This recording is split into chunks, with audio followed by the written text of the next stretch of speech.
So before actually starting the simulation, I kind of want to briefly go over the instructions. So when you are getting the values from the instruction register to decode what instruction will be performed, if the binary, from binary to decimal, if you see, if it's all zeros, that'll translate to a 0. So the first instruction would be LDA. Instruction 1 in binary would be addition. Instruction 2 in binary would be subtraction. 3 would be store A. And 4 would be jump. Instructions 5 through 13 will be a no operation. Before I didn't have 6 through 13 connected. But in the event that the decoder was 1 bit off, you want to take account of that, so you don't want anything to be processed through the microprocessor during at least one instruction cycle. I made the last two values of the decoder, 14 and 15, to be the output and halt.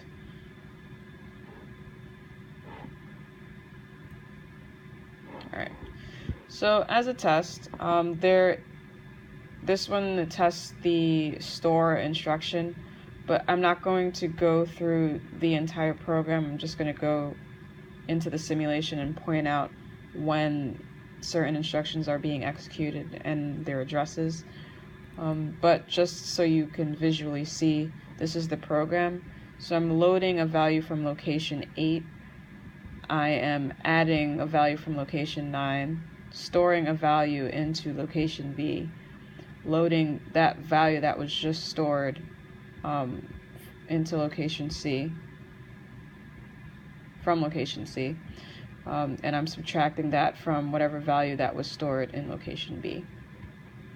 And at the end, it's just going to output the result and halt the clock.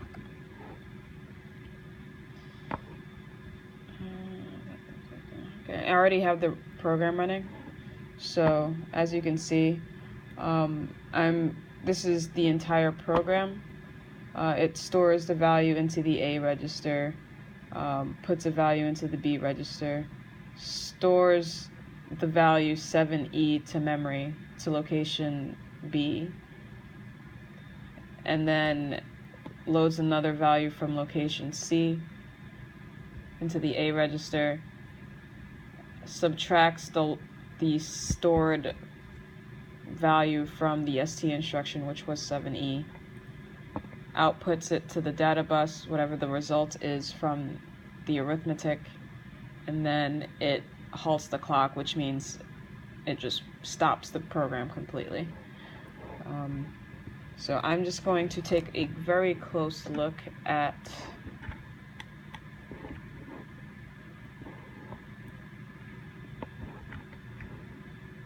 let's just look at the first two instructions. Okay, so these are the control words that you see. The first three indicate that it is a fetch, so it's fetching the instruction, and then the next three execute that instruction. And it's a repeating process. The execution control words change based on the instruction. So the first instruction here is 0, which is a load.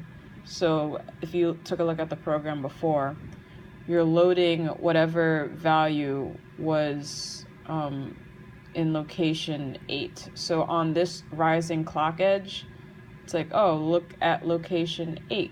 And then on the falling edge,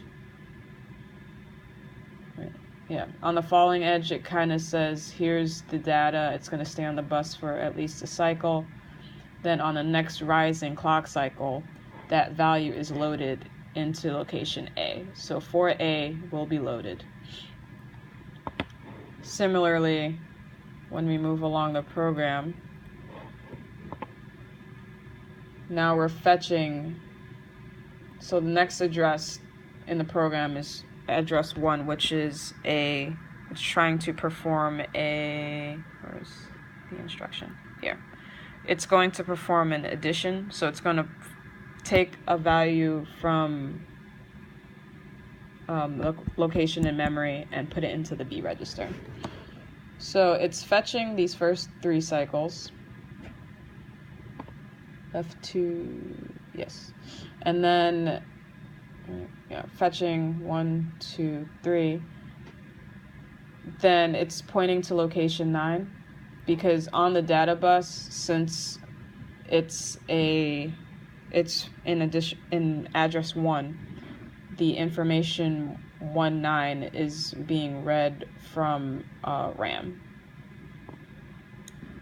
So once that's done, it points to location 9. That's the second part of this. So the 191 in hexadecimal indicates an add, 9 indicates the address. So further along the program, you're executing this instruction. So now you're loading 3-4, which just happens to be on the bus at the time, on the next positive clock edge. So at this clock edge, it's being loaded into the B register. And since the ALU, well, not the ALU, but since the adder subtractor is asynchronous, it'll automatically perform the arithmetic and store it back into the A register. And that completes that instruction. So 7E gets put back on the data bus once E0 is high, and then A in is high, and as soon as this clock edge is high, that is translated to the A register. And you're pretty much walking through the entire program like that.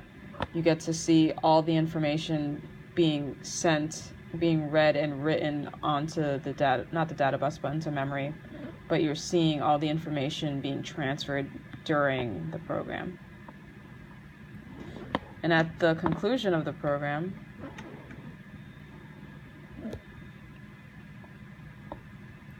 and get to the end here. At the conclusion, you see that instruction F indicates a halt. So on the next rising clock edge, you can barely see it.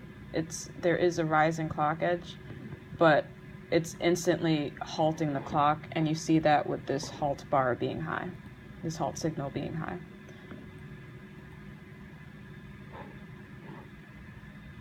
And that concludes the program. There are several examples that I pre-made, so if anyone were to get their hands on my project, they can actually walk through 3 different examples. And this is the conclusion of my simulation.